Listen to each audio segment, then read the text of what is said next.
If one day my sketches look like this, she said, admiring Lanvin's exquisite illustration, I'll be so happy I'll never need a lover. Estella! Marie reprimanded, as if no 22-year-old should even know the meaning of the word, let alone speak it aloud. Estella looked across at Jeanne, her mother, and grinned.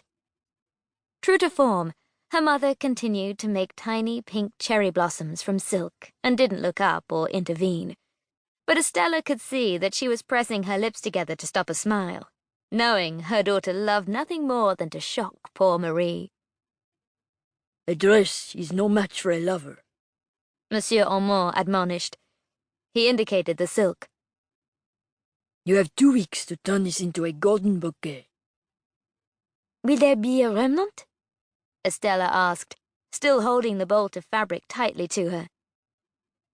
They've sent 40 meters, but I've calculated that you only need 36, if you're careful. I'll be as careful as a dream weaver making lever's lace, Estella said reverently. She took the silk away to be stretched over a wooden frame, held in place by rows of nails. A solution of sugar and water was applied to stiffen the fabric enough so that Marie could stamp circles out of it with the heavy iron cutters. Once Marie had finished, Estella covered a foam block with a piece of clean white fabric, heated her shaping ball over a low flame, tested the temperature in a pot of wax, set the first round gold disc of silk onto the white fabric, then pressed the shaping ball into the silk. It curled up instantly around the heated ball to form one lovely rosebud. She laid the rosebud to one side, then repeated the process, making 200 flowers by lunchtime.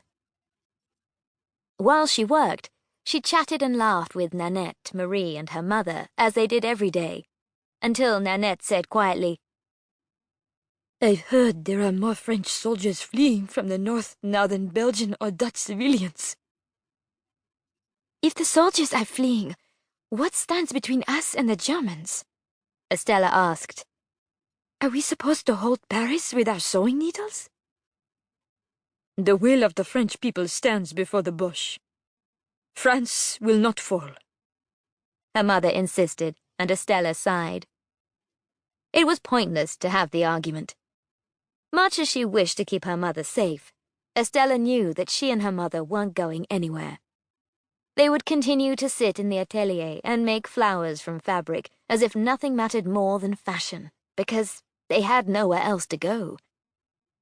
They wouldn't be joining the refugees streaming down from the Netherlands, Belgium, and the north of France to the south, because they had no family in the country to whom they could run. In Paris, they had a home and work. Out there, nothing. So, even though her mother's blind faith in France's ability to withstand the German army worried Estella, she had no reply. And was it so wrong that, inside the walls of the atelier, they could all pretend, for perhaps only a few more days, that if couturiers like Lanvin still wanted gold silk flowers made, then everything would be all right? During their lunch hour, as they ate bowls of rabbit stew in the atelier's kitchen, Estella sat apart from the other women and drew.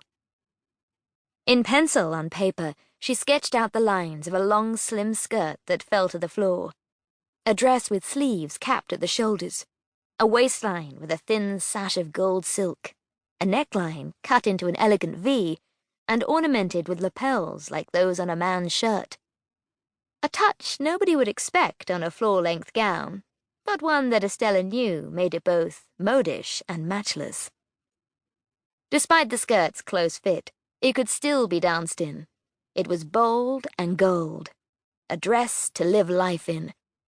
And in Paris, in June 1940, anything that promised life was welcome.